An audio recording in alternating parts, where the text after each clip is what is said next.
ஓசை மெதுவா இருக்கணும். நரம்பு கருவி, தோல் கருவி, காற்று கருவி, மூணு தானங்க கருவி. மூணையுமே கண்டுபிடிச்சவங்க தமிழர்கள் தாங்க. எப்படின்னு கேட்குறீங்களா? எப்படின்னா மூணுலையுமே சிறப்பு அகரம் இருக்கு. குழல் சிறப்பு அகரம், காற்று கருவி. யாழ் சிறப்பு அகரம். முழவு புலடைந்தும் பொறிகளங்க நெறிமையங்கி அறிவெளிந்திட்டு ஐமேலுந்தி அலமந்த போதாக அஞ்சேல் என்றல் செய்வார் அமருங்கோயில் பலம் வந்த மடவார்கள் நடமாட முழவதிர மழை என்று அஞ்சி சிலமந்தி அளமந்து மரமேறி முகிழ்வார்க்கும் திருவையாறு. திருவையாருக்கு திருஞான சம்பந்தர் போன போது அங்க இருக்கிற சூழல்ல அந்த முழவு இசையை கேட்டு குரங்குகள்லாம் மேலே ஏறி கையை அப்படி வச்சு பார்க்குதான் மழை வர போதான்னு. இது முழவுங்கிற கருவிக்கான அந்த ஆற்றல். இப்ப திருஞான சம்பந்தர் அந்த விபூதி எடுத்து இந்த பக்கம் பூசுற உடனே வெப்பு நோய் குறைஞ்சதுங்க. முழுவதும் பூச சொல்லிட்டான் மண்ணை, பூசியாச்சு. இப்ப நேருக்கு நேர் வாதம் நடக்க போகுது. என்ன வாதம் தெரியுமா? அனல் வாதம், புனல் வாதம். அனல் வாதம் என்ன? பாட்டு எழுதி நெருப்புல போடணும். கருகாம இருந்தால் அந்த மதம் சிறந்த மதம். கருகி போச்சுன்னா அந்த மதம் பெரிய மதம் இல்லை. ஆத்துல விடணும். வைகை ஆத்துல ஆத்துல போட்டு அந்த தண்ணியில நேர போயிடுச்சுன்னா அது சிறந்த மதம் இல்லை. எதிர்த்து போனா சிறப்பு. திருஞான சம்பந்தர் அந்த பாட்டு எழுதி நெருப்புல ஏற்றாருங்க. சமணர்கள் போட்டதெல்லாம் எரிஞ்சு போச்சு. திருஞான சம்பந்தர் போட்ட அந்த ஏடு எரியாமல் இருந்தது. அதுதான் திருநள்ளாற்று பதிகம். அந்த பதிகம் அதே போல ஆற்றுல போடுறாங்க, வைகை ஆற்றுல. அப்ப சமணர்கள் போட்ட ஏடெல்லாம் ஆத்தோட போயிடுச்சு. திருஞான சம்பந்தர் போட்ட ஏடு அந்த ஆற்றை எதிர்த்து போச்சுக்கேன். எங்க போய் ஏறிச்சு தெரியுமா? திரு ஏடகம்ங்கிற ஒரு ஊர்ல போய் ஏறிச்சு. எங்க ஊர் சோழவந்தான் பக்கத்துல திருவேடகம் இன்னைக்கு இருக்கு. அதுல என்ன பாட்டு எழுதியிருந்தாரு? வாழ்க அந்தனர் வானவர் ஆணினம் வீழ்க தன்புணல் வேந்தனும் ஓங்குக ஆழ்க தீயதெல்லாம் அரண்நாமமே சூழ்க வையகமும் துயர் தீர்கவேன்னு அவர் எழுதின பாட்டினால மன்னனுக்கு நோய் தீர்ந்தது மட்டும் இல்லைங்க, அவன் பூண்பாண்டியனாக இருந்தவன் நிமிர்ந்துட்டாங்க. நின்ற சீர் நெடுமாறனாக மாறினான். இப்ப திருஞான சம்பந்தருடைய வருகையால் சமண இருள் மறைந்து சைவ ஒளி பரவிற்று. காரணம் யார் தெரியுமா? அந்த விளக்கை ஏற்றிய பெருமை பட்டத்தரசியாகிய மங்கையர்க்கரசிக்கு உண்டு. செய்ததெல்லாம் திருஞான சம்பந்தர் தாங்க. ஆனா செய்ய வைத்தது யாரு? மங்கையர்க்கரசியார். அப்புறம் என்னாச்சு தெரியுமா? அந்த ஊர் மக்கள் எல்லாம் விபூதி பூச ஆரம்பிச்சிட்டாங்க. திருநீரிட்டார் கெட்டார்னு சொன்னவன் திருநீரிட்டு ஆறு கெட்டார் அப்படின்னு கேட்டான். திருநீரிட்டு ஆறு கெட்டார். முதல்ல திருநீரிட்டார் கெட்டார்னா இப்ப அப்பதான் மங்கையர்க்கரசியை பாடி மங்கையர்க்கரசி வளவர் கோண்பாவை வரிவளக்கை மடைமானே பங்கைய செல்வி பாண்டிமாதேவி பணி செய்து நாடொரும் மரவங்கிற அந்த பாடலை பாடி எம்பெருமாட்டியை வாழ்த்தினார் திருஞான சம்பந்தர். ஒரு செய்தியை சொல்லி நான் நிறைவு பண்றேன். சரியான நேரம் வந்துருச்சு. என்ன செய்தின்னா, வந்திருக்கவங்களுக்காக எல்லாருக்கும் தெரிஞ்சிருந்தாலும் நான் சொல்றேன். திருநெல்வேலியில் நான் பேச போயிருந்தேன். பொதுக்கூட்டம்னா நான் ஒன்றும் அரசியல்வாதி இல்லை, சமய கூட்டம் தான். வெளியில் நடக்குது. 3 தெரு சந்திக்கிற இடம். இப்ப நான் மூவரில் முதல்வர்னு தலைப்பில் பேசுறேன்.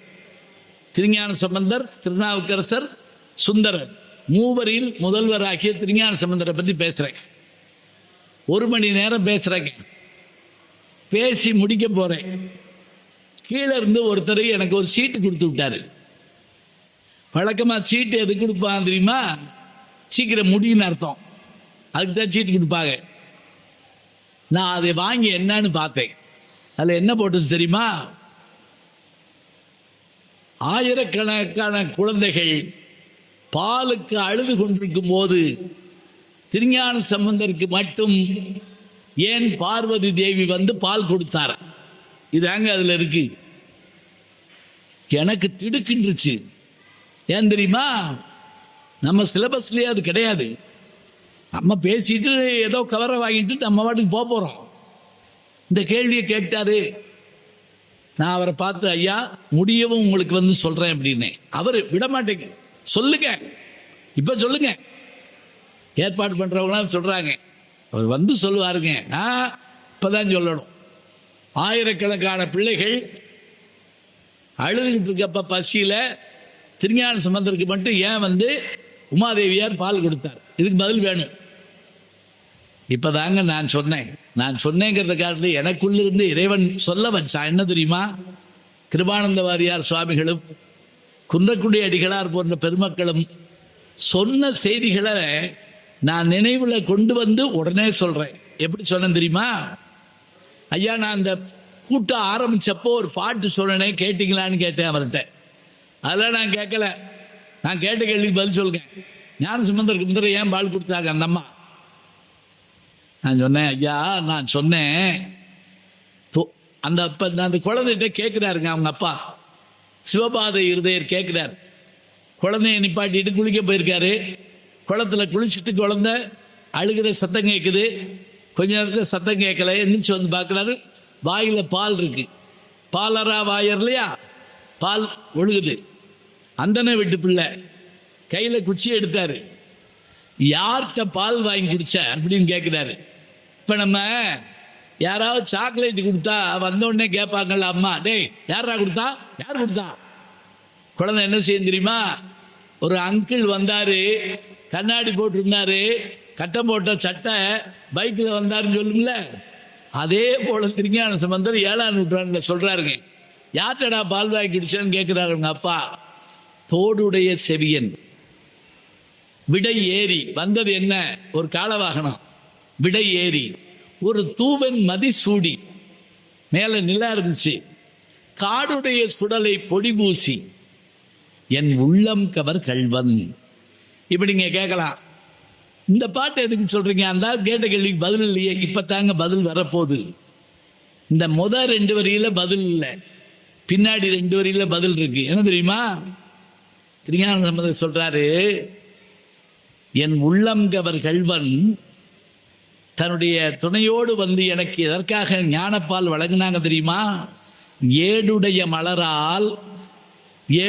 மலரால் முனை நாட்பணிந்து ஏத்த அருள் செய்த பீடுடைய பிரமாபுரம் மேவிய பெம்மானிவனன்றே. என்ன அர்த்தம்? நான் சென்ற பிறவிகளில் மலரிட்டு எம்பெருமானையும் எம்பெருமாட்டியும் வணங்கியதன் காரணமாக எம்பெருமானையும் எம்பெருமாட்டியும் என் அழுகையை பார்த்து நான் செய்த நற்சவத்தால் அவர்கள் வந்து எனக்கு பால் வழங்கினார்கள். எனவே நான் செய்த புண்ணியம் எனக்கு பாலாக வந்தது. சொல்லிட்டு நான் நிறுத்தலைங்க, அவருக்கு புரியுற மாதிரி சொன்னேன். எப்படி? இப்ப ஐயா செல்வநாயகம் இருக்காங்க, அவர் வங்கியில போய் ஒரு 5000 ரூபாய் பணம் எடுக்கிறாரு. காசோலை கொடுத்து எடுக்கிறாரு. நான் நின்று பார்த்துக்கிட்டே இருக்கேன். அவர் போன உடனே நான் போய் அந்த காசாளர் கேசியர்கிட்ட எனக்கு ஒரு 10,000 ரூபாய் எடுங்க அப்படிங்கிறேன். அவர் கேட்குறாரு என்கிட்ட, உங்க அக்கௌண்ட் நம்பர் சொல்லுங்க அப்படிங்கிறாரு. அதெல்லாம் சொல்ல மாட்டேன். அவர் கொடுத்தீங்க 5000 ரூபாய் எனக்கு கொடுங்க. அவர் சிரிப்பாரு, ஏய் நீ என்ன பைத்தியமா? அவர் போட்ட பணத்தை எடுத்தாரியா. நீ பணம் போட்டிருந்தா தான் எடுக்க முடியும், போடாம வந்து பணம் கேட்கிறியே. புண்ணியம் செய்த திருஞான சம்பந்தருக்கு ஞானப்பால் கிடைத்தது. புண்ணியம் செய்தவர்கள் யாராக இருந்தாலும் ஞானப்பால் கிடைக்கும். அதனால் எல்லா குழந்தைகளும் தவமும் மற்ற அருளும் உடையவர்களாக இருப்பார்களே, ஆனால் அதனை பெற்றுக்கொள்ளலாம். இதை நான் சொன்னேங்க. திருஞான சம்பந்தரே பதில் சொல்லியிருக்காரு. அதனால் நாம் நம்முடைய குழந்தைகளை வளர்க்கிற போது கல்வி மட்டும் இல்லைங்க, பண்பாடும் அன்பும் மற்றவையும் நமக்கு மிக முக்கியம். இது ரொம்ப வேணும். இங்கே நம்முடைய திருமணத்தில் வந்து வானொலியும் யூடியூபும் மற்றவையும் இருக்குது, வேணும். ஏன் தெரியுமா? உலக நாடுகளுக்கெல்லாம் அந்த செய்தி பரவடுங்க. நான் சமீபத்தில் அமெரிக்காவுக்கு போன போது ஜெர்மனியில் விமானம் மாறுறதுக்கு நின்றுட்டு இருந்தேன். அப்போ என் கூட வந்த ஒரு இந்திய இவர் என்ன பண்ணாரு, தமிழ்நாட்டுக்காரரு, தோளில் குழந்தை போட்டிருந்தாரு. என்கிட்ட சொன்னார், ஐயா, உங்களுடைய யூடியூப்ல வரக்கூடிய செய்திகளை எல்லாம் நான் விடாம கேட்பேன். எப்ப கேட்பேன் தெரியுமா? நானும் என் மனைவியும் அமெரிக்காவில் வசிக்கிறோம், 2 பேருமே வேலை பார்க்குறோம். மனைவி வேலைக்கு போறப்ப நான் வீட்டு வேலை பார்ப்பேன், நான் வேலைக்கு போறப்ப மனைவி வீட்டு வேலை பார்ப்பாங்க. நான் என்ன பண்ணுவேன் தெரியுமா? உங்க யூடியூப் எப்ப கேட்பேன்னா, எங்க வீட்டு சாப்பாட்டு பாத்திரம்லாம் இருக்குல்ல, அதை விளக்குறப்ப உங்க பேச்சை கேட்டுக்கிட்டே நான் பாத்திரம் விளக்குவேன். நான் கொஞ்சம் நேரம் யோசிச்சேன், எதுக்கு நம்மகிட்ட சொல்றாரு.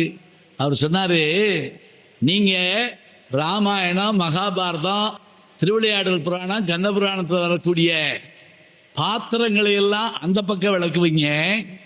நான் இட்லி தட்டு, குண்டா, தட்டு, டம்ளரு, இந்த பாத்திரம்லாம் நான் இங்கிட்டு விளக்குவேன். நீங்க அந்த பக்கம் பாத்திரம் விளக்குவீங்க, நான் இந்த பக்கம் பாத்திரம் விளக்குவேன். மொத்தத்தில் பாத்திரம் விளக்குறேன் அப்படின்னாரு. ரொம்ப கேட்கவே மகிழ்ச்சியா இருந்தது. அதனால் உலகமெல்லாம் சைவ நெறி தலைத்தோங்க வேண்டும், தலைத்தோங்கும் என்ற நம்பிக்கை இருக்கிறது. நம்முடைய குருமகா சன்னிதானத்தினுடைய அருளாலும் அவர்களுடைய செயல்பாட்டினாலும் இறையருளாலும் இறைவன் எல்லா வகையான நலங்களையும் நமக்கு தருவான். உருவாய் அருவாய் உளதாய் இளதாய் மறுவாய் மலராய் மணியாய் ஒளியாய் கருவாய் உயிராய் கதியாய் விதியாய் குருவாய் வருவாய் அருவாய் குகனை என்று எம்பெருமானை குருவாக வரவேற்று நாம் வணங்கி இந்த நல்ல வாய்ப்பை தந்த குருமகா சன்னிதானத்தையும் திருமணத்தை சார்ந்த பெருமக்களையும் ஐயா செல்வநாயகம் அவர்களையும் வணங்கி விடைபெறுகிறேன். நன்றி, வணக்கம்.